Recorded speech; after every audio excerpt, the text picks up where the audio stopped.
A decade ago, saying "made in China" in an audiophile conversation was basically a punchline. Today, it is a panic attack for legacy hi-fi boardrooms. 5 specific products, none costing more than a few $100s, are quietly matching or outmeasuring gear from brands that charge 5, 10, sometimes 20 times as much. And the reason they can do it exposes a pricing model. The established audio industry really does not want you to understand. If you care about sound more than logos, stick around. To understand why this is happening now, you have to understand what changed. For decades, the hi-fi industry ran on a very comfortable arrangement. Western and Japanese legacy brands designed the product, manufactured the product, and controlled the entire chain from factory floor to store shelf. They set the price, and nobody could check their homework. If a company told you its amplifier was worth $2,000, your only option was to believe them or walk away. Then 2 things broke that model wide open. First, Chinese manufacturers gained access to the exact same silicon, the same ESS Sabre DAC chips, the same Texas Instruments amplifier chips, the same Knowles balanced armature drivers used in premium earphones. Same parts, same datasheets, same physics. The components do not care whose logo is printed on the front panel. Second, and this is the part the industry truly hates, the measurement revolution arrived. Communities like Audio Science Review put serious test equipment in front of real engineers and informed hobbyists. For the first time in history, a buyer could compare a $70 amplifier and a $700 amplifier on the same graph and see functionally identical lines. When objective performance becomes publicly verifiable, the only thing propping up a high price is the story printed on the box. And stories do not move air through a speaker cone. The first product on this list costs less than a decent pair of jeans and has no right performing the way it does. Number 5, the Fosi Audio V3. Pick this thing up, and your first instinct is to wonder if the box is empty. It is a palm-sized Class D stereo amplifier that weighs almost nothing, looks like a generic black brick, and costs around $70. Nothing about it screams serious audio equipment. And that is exactly why it matters. Inside that unassuming case sits a Texas Instruments TPA 3255 chip, the same amplifier silicon used across the industry, surrounded by WiiM film capacitors and Japanese brand components from Nippon Chemicon and Elna. Fosi did not cut corners on the parts that touch the signal. They cut corners on everything else, the chassis, the packaging, the marketing budget, and passed the savings directly to you. Put it on a test bench, and the numbers are almost comical. Audio Science Review measured distortion and noise figures that rival dedicated amplifiers in the $500 to $1,000 range. Not close, not competitive, functionally identical. The graphs overlap. And here is the watchdog lesson buried inside that $70 box. Amplifier technology has been commoditized. The chip does the heavy lifting. The science is solved. What legacy brands charge for when they sell you a beautifully machined amplifier at 10 times this price is not better amplification. It is the brushed aluminum case, the logo engraved on the front, the dealer margin, and the comforting weight that makes you feel like you spent serious money. None of those things change the signal reaching your speakers. Not one. If 2 amplifiers measure the same on a test bench, the difference in price is not engineering. It is marketing. The Fosi does not care about your comfort. It just amplifies. If a $70 amplifier can embarrass a $700 one, imagine what happens when the same economics hit something you stick directly into your ear. Number 4, the Moondrop and Truthier IEM explosion. If the Fosi proved that amplification is a solved problem, these tiny earphones proved that tuning is too. And the prices involved make the Fosi look expensive. Start at the bottom. The Truthier Gate costs $20. Not $200. $20. It is a single dynamic driver in a simple shell, and it produces a frequency response that would have been considered excellent at 5 times the price just a few years ago. Move up slightly and you hit the Moondrop Aria and the Truthier Hexa in the $50 to $80 range, in-ear monitors with tuning so refined that experienced reviewers routinely compare them to legacy products from Shure and Sennheiser, costing $300 to $500. The secret is almost embarrassingly simple. Harman International spent years and millions of dollars researching exactly what frequency response the average listener prefers in an earphone. Then they published the results.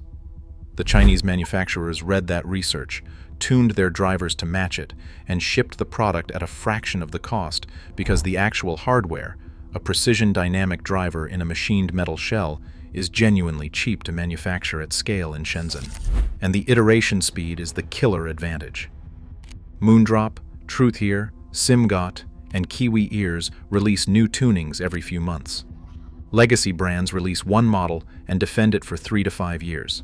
The Chinese cycle finds the right curve faster, corrects mistakes quicker, and does it all at prices that make traditional dealer margins mathematically impossible. Here is the watchdog takeaway. The IEM market was one of the most markup-heavy corners of all audio. A generation of Chinese engineers looked at the gap between component cost and retail price, called the bluff, and collapsed it overnight.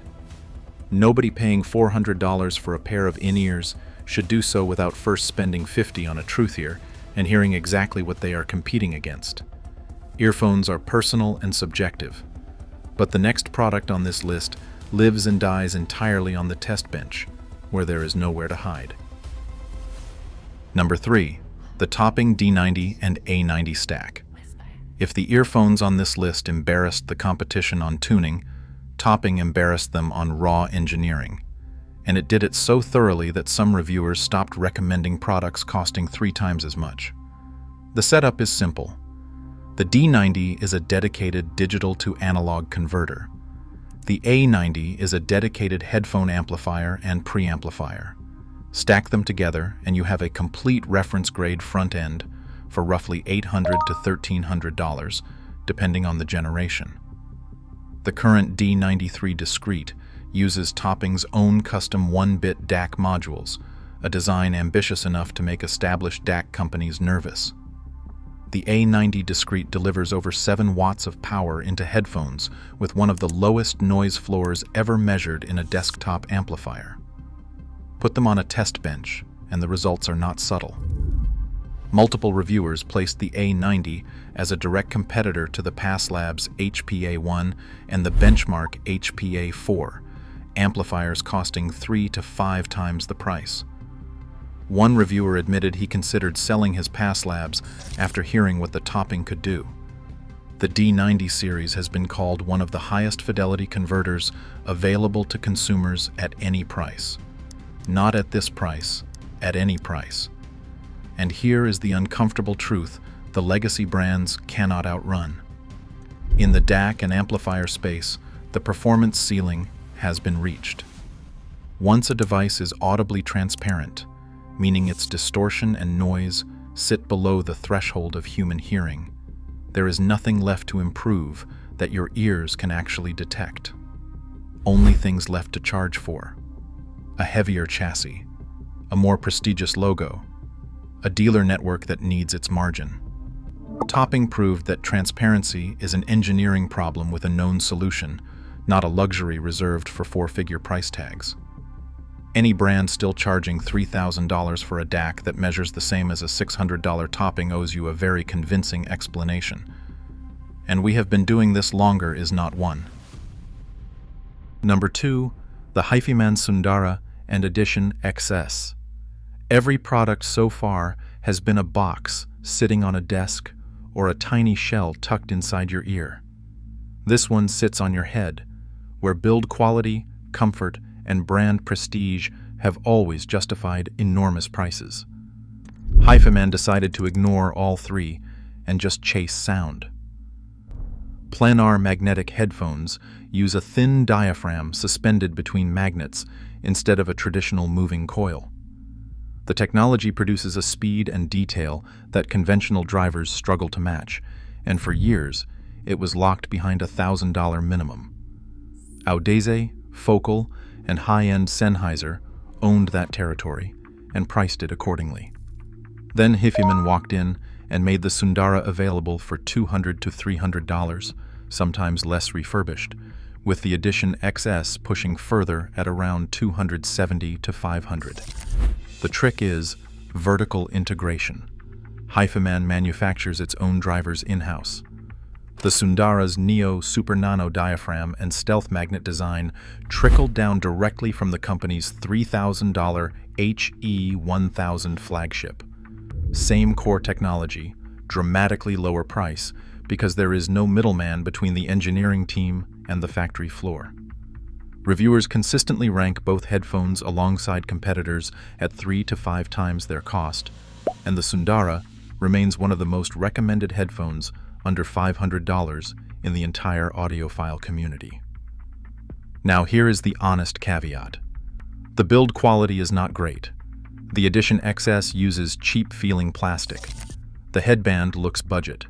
Paint chipping has been reported. HiFiMAN has never been accused of over-engineering a chassis. But that trade-off is actually the most honest thing about the product. HiFiMAN spent the money on the part that touches the sound and cut costs on the part that touches your vanity. Most legacy brands do the exact opposite. Gorgeous build, mediocre driver, enormous price. The next time you pick up a beautifully machined headphone with a premium unboxing experience and a $1,500 price tag, ask yourself one question: did they spend the money where you hear it or where you see it? Number 1, the WiiM Ultra. Every product on this list so far has been a specialist: an amplifier, an earphone, a DAC, a headphone.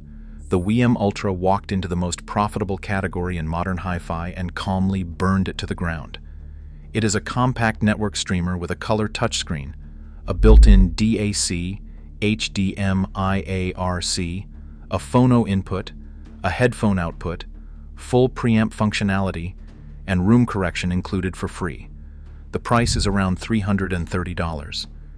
Its direct competitors are the Blue Sound Node at $600 to $750 and the Cambridge Audio CXN north of $1,000.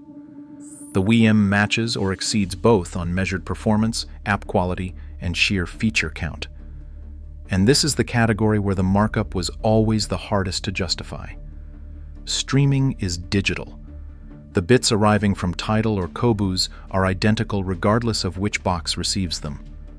Once the DAC and analog output stage are audibly transparent, which the WiiM achieves at its price point, there is literally nothing left to improve. Only things left to charge for.